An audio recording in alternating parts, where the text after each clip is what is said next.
Forming the Constitution of the United States proved to be quite the endeavor for the founders. A large group of statesmen all sat down together in one room to deliberate their nation's most monumental document. This was the chance of not one, but many lifetimes, the outcome of which would affect the people they fought so hard for and loved so dearly for generations to come. They hotly debated radical and unprecedented ideas on the most distinct ends, with the requirement of coming up with only one answer. While there are thousands of ways to look at the formation of the Constitution, I will touch upon some of the basic structures which define the debate, the varying doctrines, and the components that would become the Constitution. Constitutional Convention. Madison and other Virginian statesmen invited the other states to send delegates to a convention in Pennsylvania in order to consider revising the Articles of Confederation. They followed the proceedings set by the Articles of Confederation when they met to consider changing them. Each state was given one vote with a required minimum of 2 delegates and a maximum of 7. States were reluctant to show up on the authority of the Annapolis Virginians and waited for confirmation from existing Congress, which eventually did. All states at one point attended, except for Rogue Island, as was named by George Washington. The first vote of the convention was for secrecy, to ensure that people talked freely without fear of what everyone would say, so that real progress could be made, but that ended up making things more confusing. Especially because people would come in and out of the convention, so they ended up bringing out issues that were already dealt with. For example, Gugu Lamar.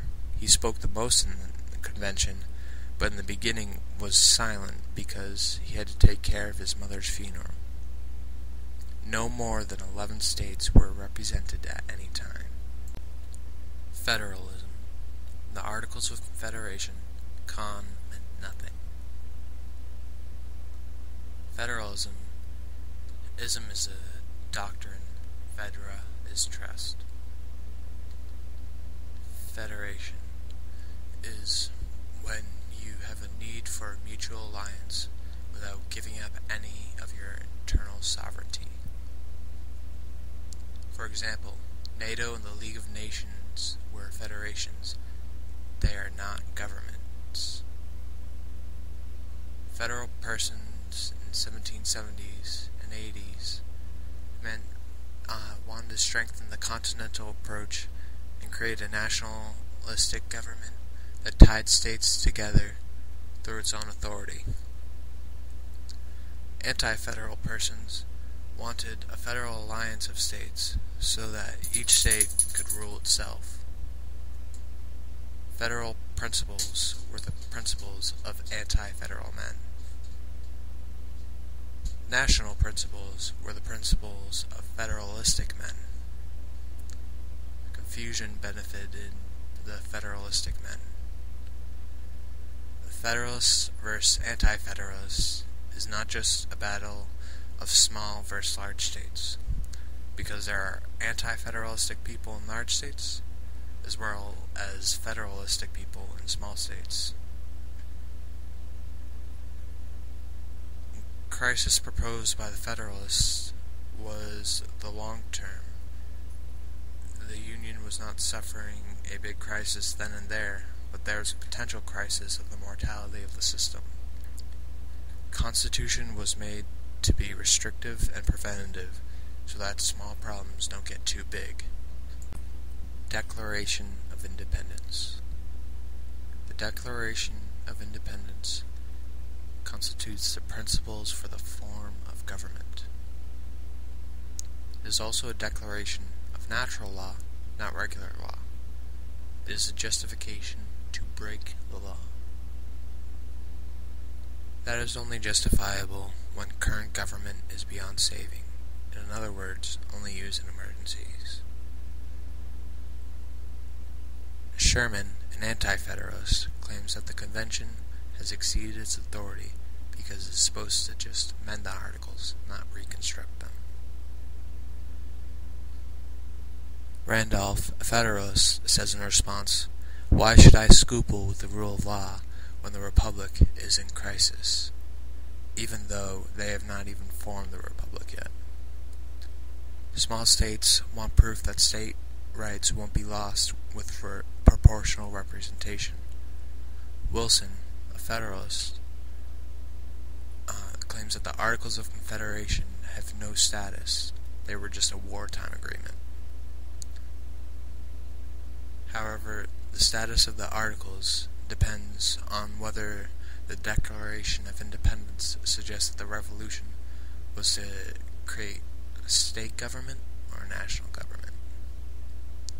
Article 3 of the Articles of Confederation says, "The said states hereby severally enter into a firm league of friendship with each other for their common defense, the security of their liberties, and their mutual and general welfare, binding themselves to assist each other against all force offered to, attacks made upon them, or any of them on account of religion, sovereignty, trade, or any pretense whatever." That suggests that it may have actually been just a wartime agreement. But the Declaration regularly recognizes that the states have equality and sovereignty. But the main question is if it was meant to acknowledge that equality and sovereignty as separate individual states, or as a united front that could determine its direction, free from the King of England. Virginia Plan. It is a solution created by Governor Randolph to the vices pointed out by Madison. It is the Federalist plan of action. It is used to solve the multiplicity, mutability, and injustice of legislation at the state level.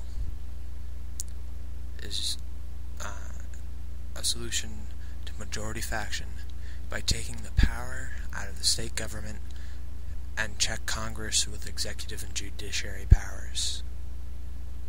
Congress is a power where states are incompetent. Congress can also veto state laws that are not in the spirit of the Virginia Plan.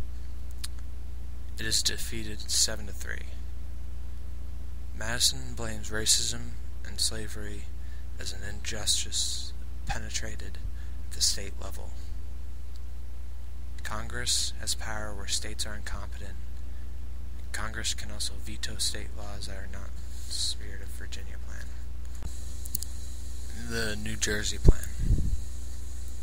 It's proposed as a result of Sherman's failure to get people to compromise on proportionality in the House, but equality in the Senate. It is basically the same thing as the Articles of Confederation, so it was thrown out. Small states say they will go with the Virginia Plan, but they first want proof that state rights will be lost with proportional representation.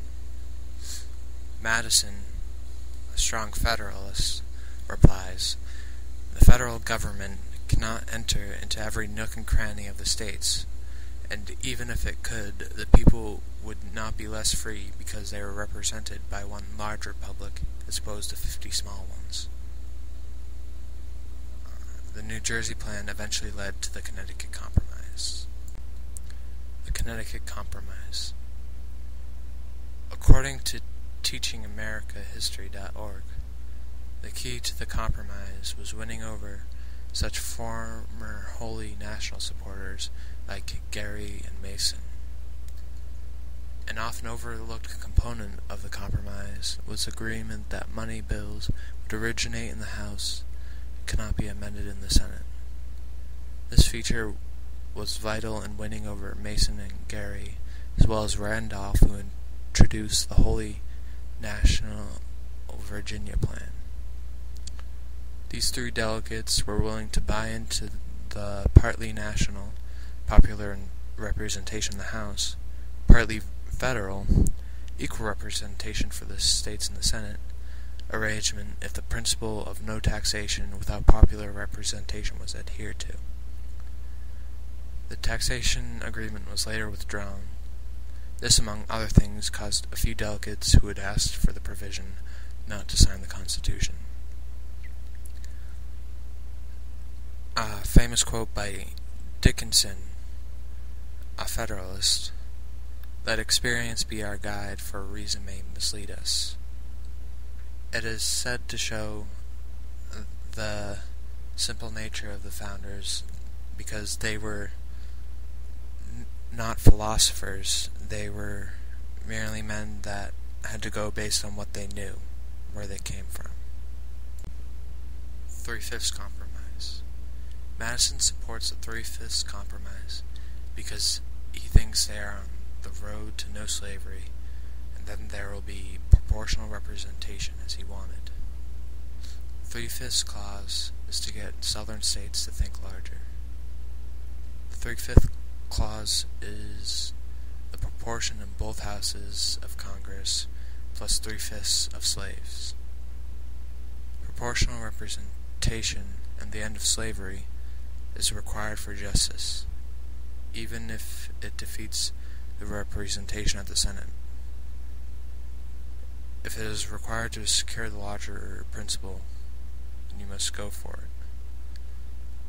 Three-Fifths Clause is a step towards ending slavery that was considered necessary to save the proportional representation. Its intention was to inhibit slavery, not help it. The Three-Fifths Clause only applies to the House because it is intertwined with proportionality. Three-Fifths Clause does not apply to Senate because it is equal representation of states, and the clause affects sentences when doing proportional representation.